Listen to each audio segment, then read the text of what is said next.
I kind of did have dreams for a long time, and then I sort of stopped. That's pretty depressing. I used to have dreams. I used to have dreams. Now I'm old and stupid. Wow. Welcome back to the Abroad in Japan podcast, probably the best way to learn about life in Japan without actually being in Japan. I'm your host, Sharla, and today we're joined by Chris Broad. You've taken my job. I don't need to do this anymore. We'll just be you in a room going forward. How you doing? Good.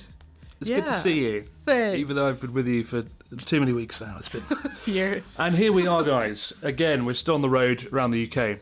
If you're watching on YouTube, you can see we're in what looks like a set from The Crown or something. So cool. Look at this bed. There's like a mountain of pillows. You've got like portraits on the wall. I forget. I spend so much time in Japanese business hotels that are good, but all the same. And it's nice to travel around and go to some pubs. Yeah, every room's a little different. Lots of character. We're using the books from the room to prop up the camera. Yes, I have like a little bendy tripod for the camera. It's on the back of a chair, which is being held up by books. I'm not going to show you because I want to continue this facade that I'm professional at what I do.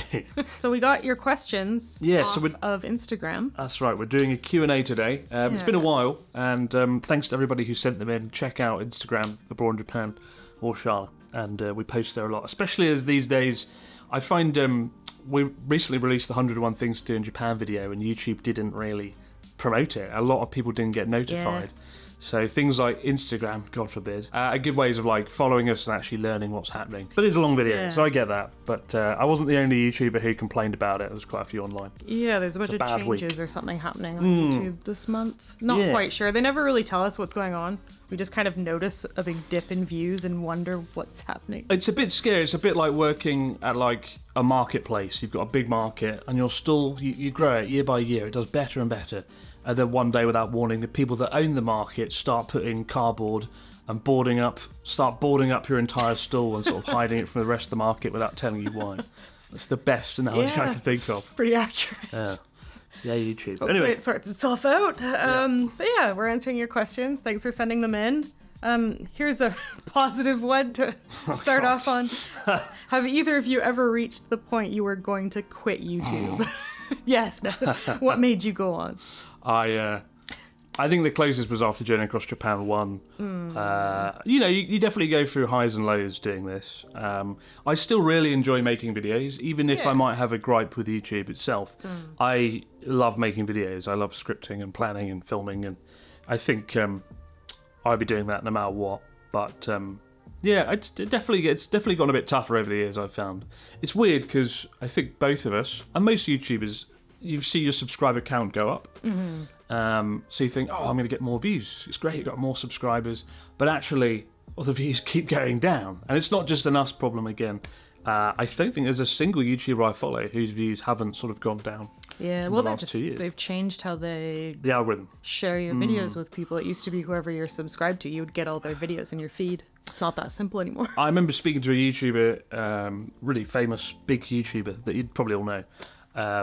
And he was going to make a video on why subscribers aren't important anymore. Yeah, they aren't really. It doesn't really. I kind of think there is something there. We still have a really good loyal community, but what's the point in subscribing if you don't get the content? I mean, I follow lots of channels that I don't see them come up ever on my feed. I have to proactively search for them. So it's like, what's the point if we're going to have a TikTok style sort of algorithmic scroll thing? It's a shame. Anyway, enough of that. Is what it is. Enough rambling. I don't think I've ever wanted to quit YouTube. I have considered stopping like the style of videos that I make now and focusing more on maybe hobbies as opposed to myself. But I don't think I would quit YouTube just like that altogether. I'd probably switch to making a different style of content or something. It is still a great platform. Yeah. One of the best out of the bunch. All right, next we have who decides the cocktails in your bar? Delicious, by the way. And the music. I think we've all thrown our hat in the ring and given different ideas over the last year. Like I think I pushed for one drink, yuzu martini, and you push for another. But it's the team itself, right? I'd rather let the experts often choose and decide what drinks happen. We've got some really great bartenders who know what they're doing. We give them suggestions like, I love this flavor. Can we try and include this in the next monthly special? Or this is my favorite cocktail whenever I go out. Can we have this on the menu? Ushka has given some ideas of her favorite cocktails. All of our friends, really. We kind of, it's all just like a big community decision. Yeah. There's no like one autocratic, totalitarian cocktail decider. No, we have a lot of fun coming up with them. And yeah, every month we have a different one. So we're always thinking of new things, trying out new things. But mostly the bartenders come up with the recipes. Then Chris and I go into the bar and taste them all, choose our favorites. Yeah. And that's what makes it on the menu. Indeed. And the music was all chosen by us. Yeah, we spent like days on a big playlist from the curating 80s. a massive playlist for the bar, which you can find on Spotify if you search for Lost Bar, I think. Yeah, a lot of people just listen to it. Listen to our in general. Our playlist, pretty good. Do you know the Muffin Man? Yeah, I am the fucking Muffin Man. I'm fucking stuffed after this trip. It's ridiculous. I dread to think had a massive how much weight I put English breakfast. on. Not As ideal. he has every day. Not on ideal. the trip. I'm an idiot. Given all your success, do you still have dreams you aspire to achieve? Yes, I dream to be the Muffin Man. I dream of a world where I can go on holiday more often. That's not going to happen because that's not who you are. I have. It depends what mood I'm in, really. I kind of did have dreams for a long time, and then I sort of stopped. That's pretty depressing. I used to have dreams. I used to have dreams. Now I'm old and stupid. No, I'd say I had somebody messaged me the other day about, Chris, what should I do? Or I've just left school. I feel hopeless. Like a lot of people at the moment, I think it's a very tough time to. I mean, when I left school, it was the 2008 financial crisis, and it was like, if you want a job, you've come to the wrong place. And I was really worried, and that was kind of the reason I dreamt up the idea of going to Japan. It was part of my rather dramatic plan of having a good CV, so I could get a job, because they were like, if you go to Japan, imagine what that would look like on your CV. Right, yeah. And I was like, that's not a bad idea. So that was kind of, but now it's the same sort of thing again. There's another crisis, isn't there, economically? There's the rise of AI. I understand why younger folks feel a bit more hopeless than ever before. But I said to them, just, try and find out roughly what you enjoy doing. In my case, it was making videos, it was writing, it was trying to be creative in some way.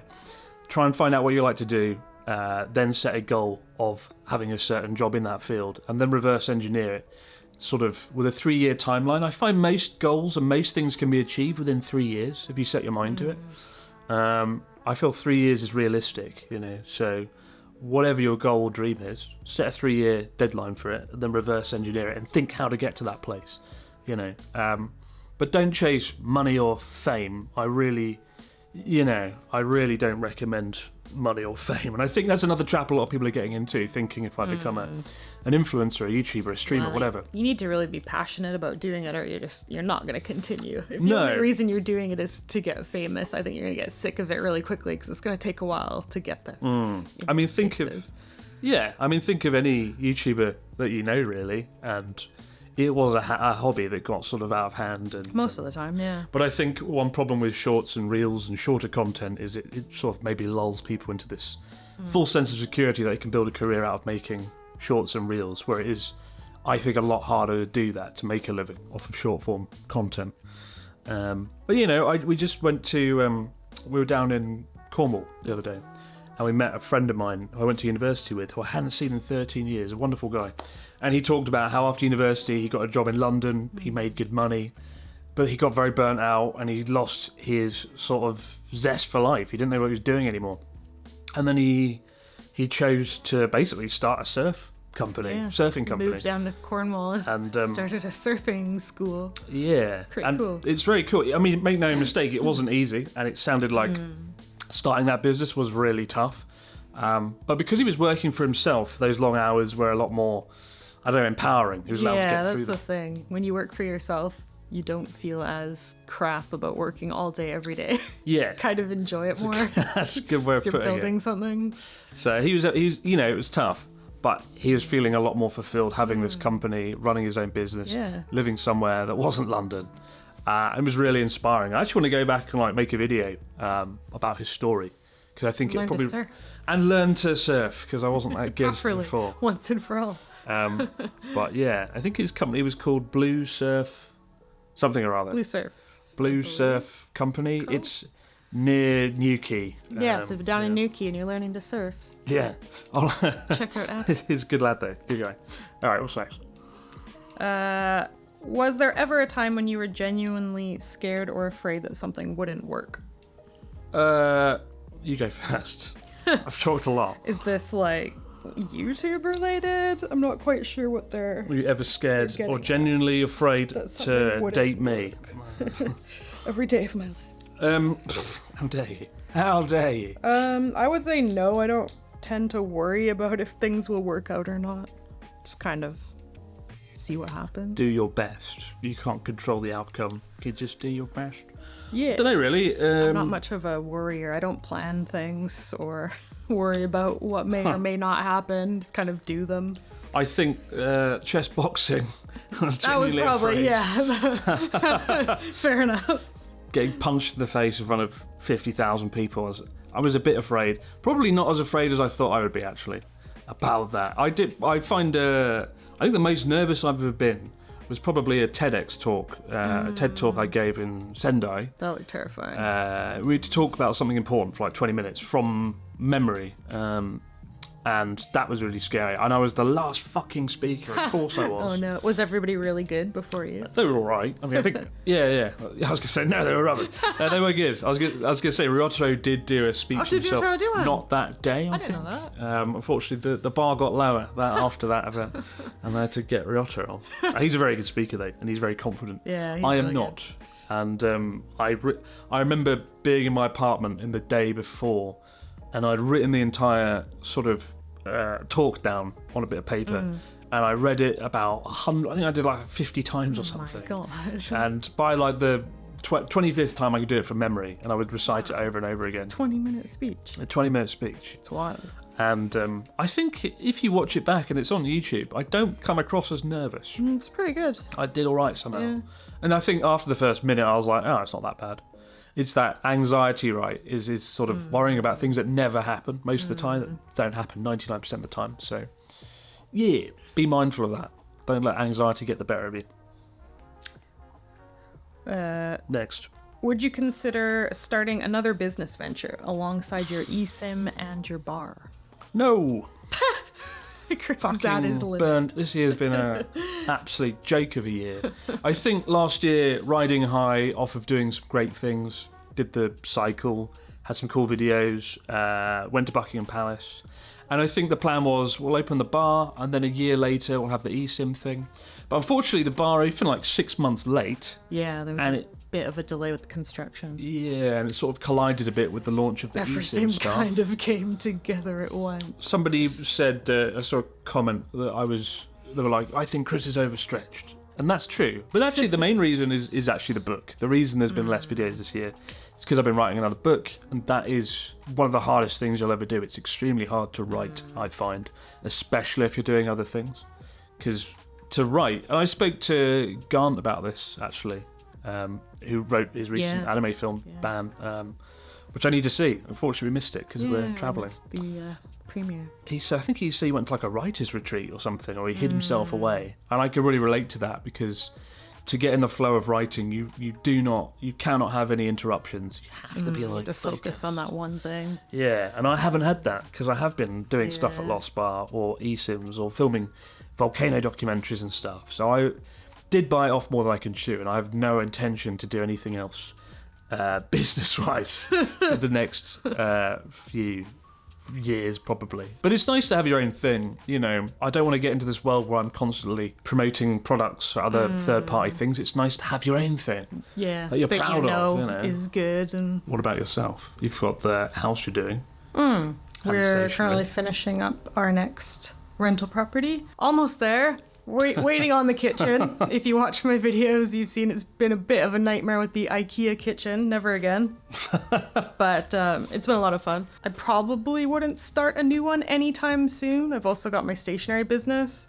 So. And that had random stuff pop up that you could never foresee, thanks, right? Trump. It was going really great until Trump introduced new things around the Tariffs, tariffs. yeah. So now like any package that arrives in America, regardless of its value, is charged like an $80 flat fee, which is insane. So we can't send someone a $2 sticker Jesus. without them being charged $80. So we no longer ship to America until that's changed, unfortunately. But luckily we've still got Canadian and Australian and British and New Zealand customers. I hope they change it back, 'cause it's I not mean, good. it's ridiculous. Yeah, I can't imagine that anybody in America is really thrilled about it. But yeah, as for a new business, I'd like to do something eventually. But at the moment, we're pretty full up with what we're doing, I think. When you guys visit your home countries, how off-putting is the constant progress of change?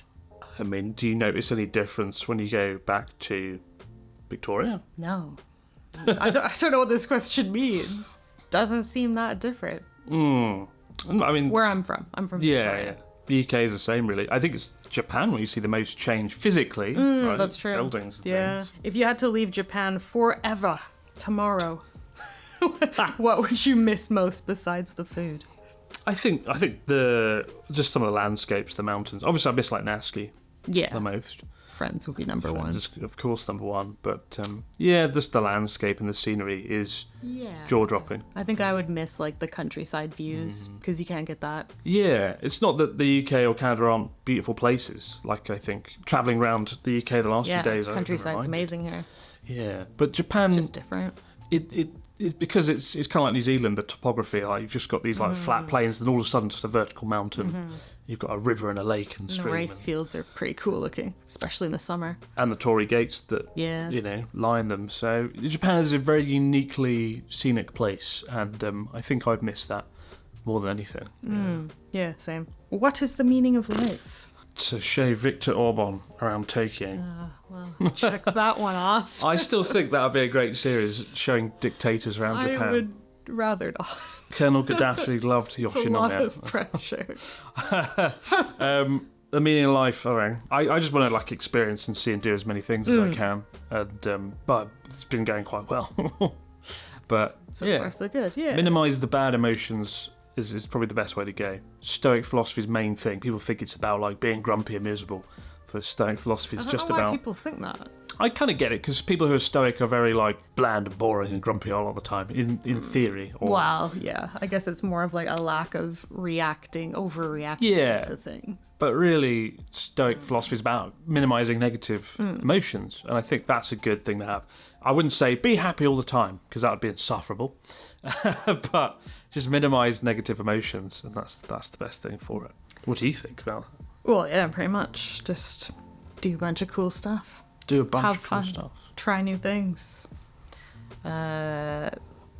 Don't regret doing things, even if they don't turn out well. Let's have a bunch of experiences. Have you ever faked liking a food for a YouTube video? I'm sure you must have done that on Japanese TV or something. On TV, I've never faked liking a food because luckily I was like eating stuff that I actually liked. But there was one time I was hired by a coffee company to promote their coffee, and it tasted fine. It was just Really? coffee, but they insisted that the cup was steaming when I took a sip of it, Jeez. and it had to be like flaming hot to still have the amount of steam that they wanted coming out of the cup. So I would like take a sip of it and have to pretend like this is delicious. My Who was mouth it? was like melting. You keep saying it I don't was. think I can say. It's a big coffee company. Definitely espresso. I did it over and over and over again. I just burnt the fuck out of my mouth. It was horrible. And I had to smile and pretend like it was the most delicious coffee ever. Oh my god. Never again. I think that might have been my first sponsor, actually.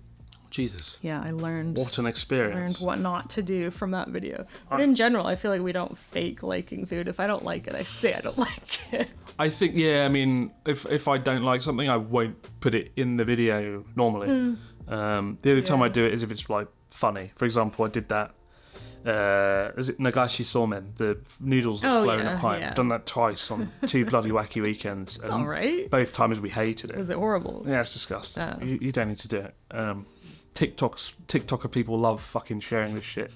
It's disgusting. Poor Nagashi. So It's crap. It's just noodles in a bamboo pipe. I had a Splash good with one water. at like a home barbecue once.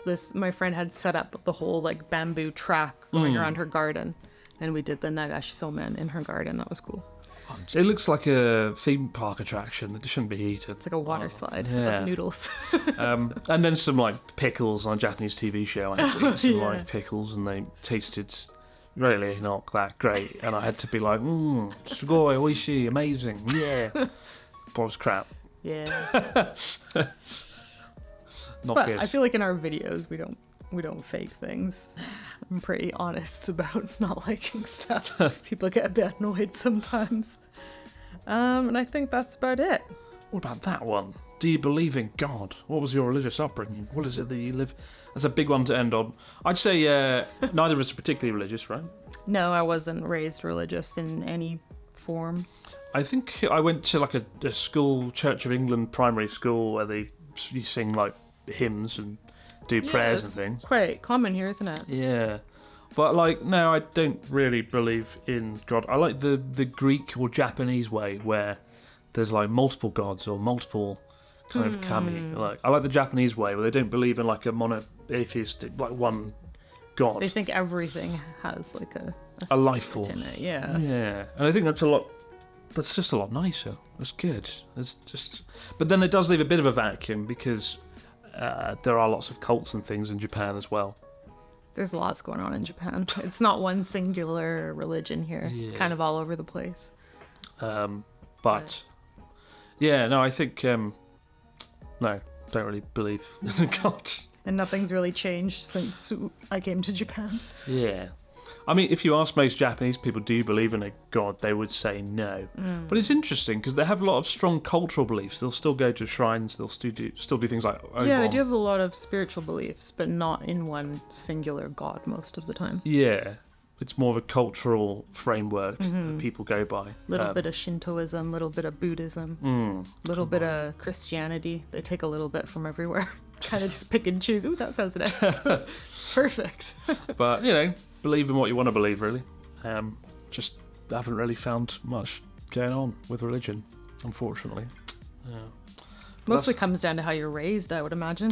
Pretty much. Yeah. Pretty much. I wish I'd followed the biscuit lady, the cult biscuit lady on Journey Across Japan. How life would have been different. Maybe I could have Where joined would her. you be right now? Yeah. Eating biscuits in her basement. Living in a compound in Niigata, Oh, God. doing some weird shit. They could be worse. Oh god, yeah. Just be careful. Don't say yes to certain people you run into on your travels around Japan. But that's the Q&A. Thanks for your questions. Thank you, everyone. Thanks to everyone that answered. Everyone that sent in questions. Check out both of our Instagrams, which I'll leave below, and we'll see you next time, right back here on the Abroad in Japan podcast. Bye-bye. Take one last look at this amazing hotel room. We've got to leave it now. Don't want to leave it. Sad, I don't want to go. We're only Lovely. here for one night. God damn it.